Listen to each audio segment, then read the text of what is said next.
Alrighty, so hi there. I'm Zach Steele, and this is going to be the week one recap. It was a fun week, so all right, here we go. So right here's a list of 10 guys that I think you guys really should buy low on, or maybe not necessarily be buying low, but this might be the lowest opportunity you're going to have to get them. So number one, obviously, is Michael Thomas. I mean, you all know how elite this man is, and somehow he had 3 receptions for 17 yards against a bad pass defense last week, which is strange. And on top of that, he sprained an ankle that's going to keep him out probably at least this week, and um, potentially more than that. I wouldn't be shocked to see the Saints put him on IR, which note this year's only a 3-game absence minimum, but 3 games is big if you're somebody who, say you have somebody in your league who lost week one and has Michael Thomas on their roster, they might feel like they need to take some value. So like if you want to throw a DJ Moore or something at somebody for a Michael Thomas down the road, that's something that could really pay off for you. Another guy, Saquon Barkley. This man, I believe, had like -6 yards before contact um, during his game this week, and somehow he still ended up with like 13 fantasy points just because he caught the ball so much, and that is how high his floor is. Things could not have gone worse for him, and he still produced a respectable fantasy outing.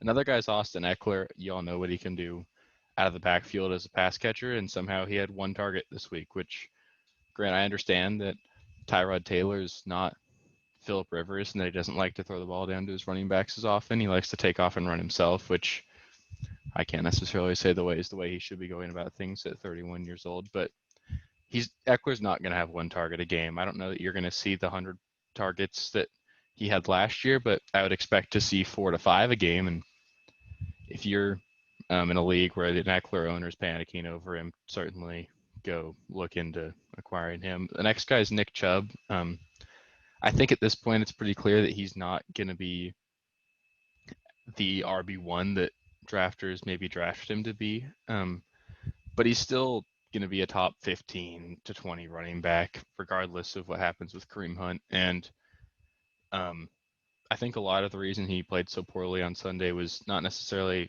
his fault, but it was just game script. The Browns looked awful, and I can't say that that's not going to happen throughout the season, but they're going to have better days than that. So if you've got a Chubb owner panicking, again, buy low. Odell, pretty much the same thing with Nick Chubb. The Browns were awful. They can't be that bad. Odell had like 9 or 10 targets. He's going to be better. Another guy is George Kittle.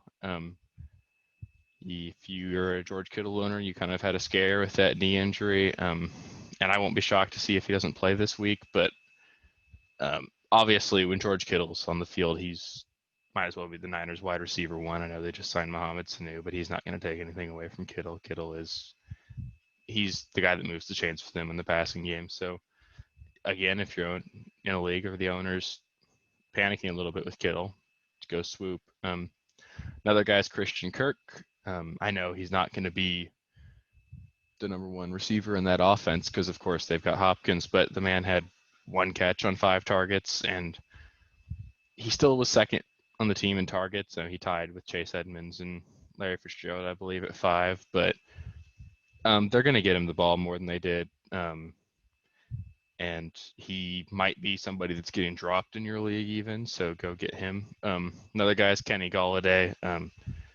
He had a hamstring injury, keep him out of this last game, and he's a name that a lot of people kind of forget because, again, he's a Lion, so if somebody's sleeping on him, go swoop him up. Same thing with Cortland Sutton.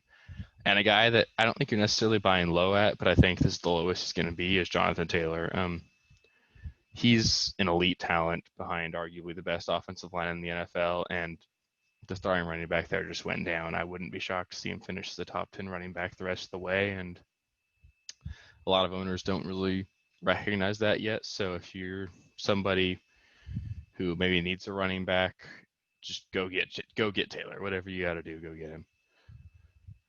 So then, guys, you should sell high on. Number 1 here's Josh Jacobs. I'm not saying Josh Jacobs isn't going to be great throughout the rest of the season, but it's one of those things where when a player scores 3 times, that's not something that's sustainable. So he's not going to have 35 points per game in fantasy throughout the rest of the year. Don't get me wrong, I love Josh Jacobs as a player, but you're going to have people like if you offer someone Josh Jacobs for Saquon Barkley right now, they might take it, and that's a steal, and there's no reason you shouldn't make that trade. Another guy is Naheem Hines. There's a lot of people out there saying he could be this year's Austin Eckler with Phillip Rivers throwing him the ball, and although that's true, he's not going to find the end zone twice like he did last week. So I think what I would more expect to see out of Hines is 10 to 15 points in PPR formats, and that's not going to be, you're not missing out on anything if you lose him, but if you can flip him for a more consistent RB2, if you can trade him for a Todd Gurley or someone along those lines, you should totally do it. Number 3 is Darius Slayton. Same thing. He's just a big play threat. He had 30 points this week in fantasy just because he had a big touchdown and then got a garbage time touchdown at the end. So, like, I'm not going to say that Slayton isn't going to have more games like that. I'm a Slayton owner in a couple of my leagues, and I love the talent, but he's not someone that I see ever becoming reliable on a week in, week out basis. So if you can trade him for somebody you can trust week to week, you should totally do it. Calvin Ridley, I know he had a monster outing this week, but while the game was somewhat close with the Seahawks, Julio was, I believe, out receiving him like 9-5, and then in the fourth quarter, Calvin Ridley kind of ate up garbage yards and made him look like the dominant workhorse there. But I mean, don't get me wrong, I love Calvin Ridley, but he's not as good as he was this last week. Matt Ryan threw for over 450 yards. That's not going to happen every week, no matter how bad that defense is. Jamison Crowder, Robbie Anderson, Sammy Watkins, these are all a bunch of receivers that, hell, they might be on waivers in your league, and obviously I love Crowder and Robbie Anderson, but I can't even say that Watkins is going to ever produce a 15-point game again the rest of the season. We all saw what he did last year, week 1, and then he fell off the face of the earth. So if you can get anything for these guys that's going to contribute value the rest of the way, you should totally do it. Another guy on here is Dallas Goedert. There's a lot of people out there talking about Zach Ertz and his contract situation and the possibility of Ertz getting moved. And if that happens, then obviously you want to hold on to Goddard because then you have arguably the next Zach Ertz, with all respect to Zach Ertz. But Dallas Goedert's not the tight end 1 in that offense. I know they might go to a lot more 12 personnel this year, but he's not the tight end to own there. And if you can trade him to somebody that might be thinking he is, you should do it by all means. Another guy on here is Juju. Juju had a great game on Monday, and I know Big Ben looked better than I personally expected him to, but I think what's getting overlooked is that he got out-targeted by Deontay Johnson, played the same number of snaps as him, and what made him look like the more dominant receiver is that he happened to find the end zone twice, and I'm a guy that touchdowns are fluky. Obviously, better players score more touchdowns in general, but Juju's not going to have 2 touchdowns a game. He's not going to average 1 a game, so to say he was the dominant wide receiver in that offense is just not true. And then the guy's Malcolm Brown.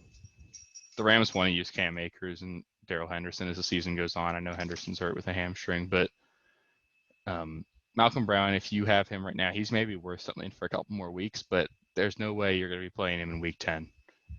And hell, probably not even week 5. So if you can get a consistent asset, if you can trade him, Malcolm Brown, for a James White or something along those lines where you're going to have a player you can play week in and week out, I would totally recommend doing it.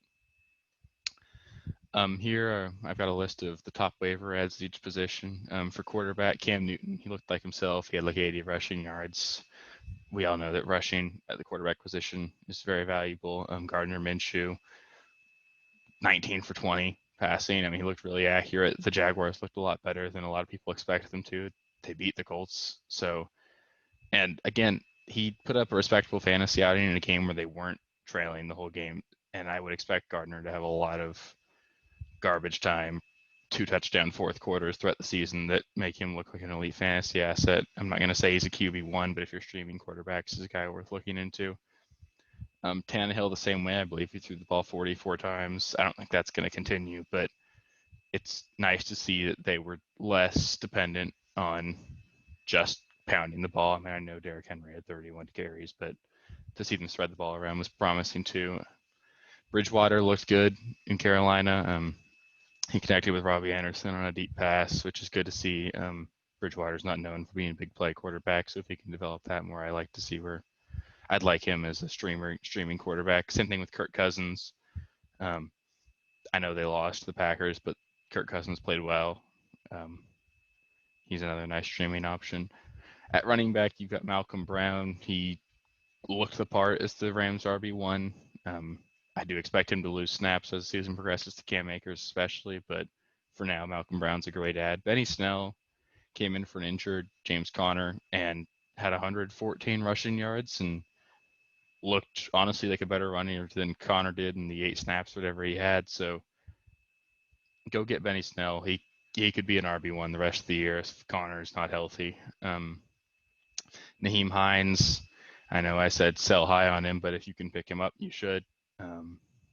Maybe he is this year's Austin Eckler. Philip Rivers loves to get his running backs involved in the passing game. Maybe they'll try to ease Jonathan Taylor into things and let Hines get more of a run at carrying the ball as well. I'm not super high on AP, but he had 14 carries for 93 yards as like a 35-year-old in a new offense. DeAndre Swift dropped a game-winning touchdown. Kerryon Johnson looked bad. Adrian Peterson might be the running back they trust the most there. And Jalen Samuels, I don't know how exactly the running back split's going to go in Pittsburgh, but if Jalen Samuels carves out a nice third down role, he could actually be really nice. I know he's had some good games in the past. Russell Gage is a receiver I'm really looking to add. He had 12 targets this week. I know a lot of it could get chalked up to garbage time in their game against the Seahawks, but he had just as many targets as Calvin Ridley, and he had over 100 yards. And if that's an offense that's trailing and passing the ball a lot, that offense might support 3 receivers, so he could be a quality flex play as the season goes on. Corey Davis was the wide receiver 1 in Tennessee this week. I know he's shown flashes of it before, but him and Tannehill had a great report in the playoffs too. And if you want to call somebody this year's Devontae Parker, so far it's looking like Corey Davis. I know it's just 1 week, but it's someone to certainly keep an eye on.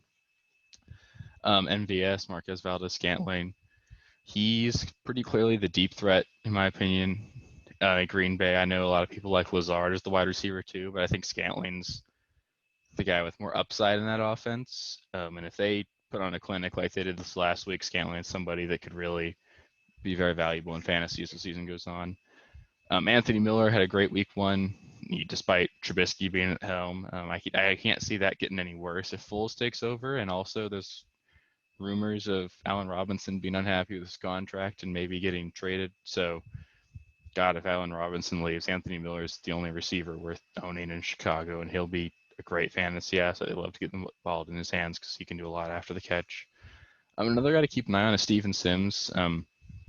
He's more of a utility specialist guy for the Redskins, I guess the Washington football team, excuse me. But I want to say he had 5 catches for 38 yards this week. I know that's nothing special, but in an offense that I expect to be trailing a lot more than they were and no real running back that they can hand the ball off to. This is an offense that's going to pass the ball a lot and targets have to go somewhere. So Steven Sims might be somebody worth speculatively adding.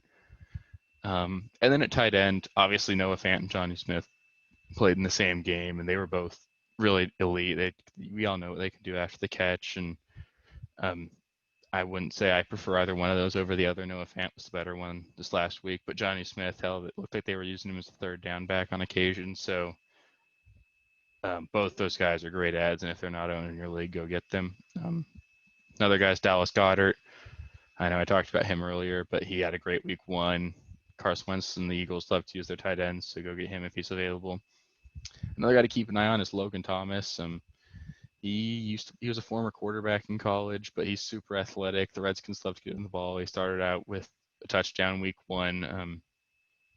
He gets a lot of comparisons to being maybe this year's Darrell Waller.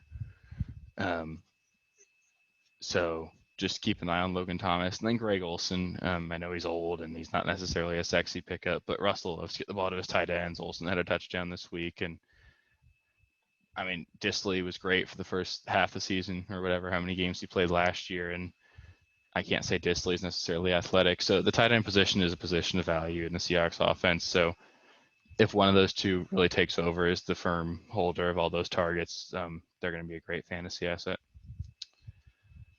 Yeah, so that's about it. If you like the video, please go ahead and drop a like, subscribe. I'll leave my Twitter handle in the description, so please feel free to go follow that as well for more content. Thanks.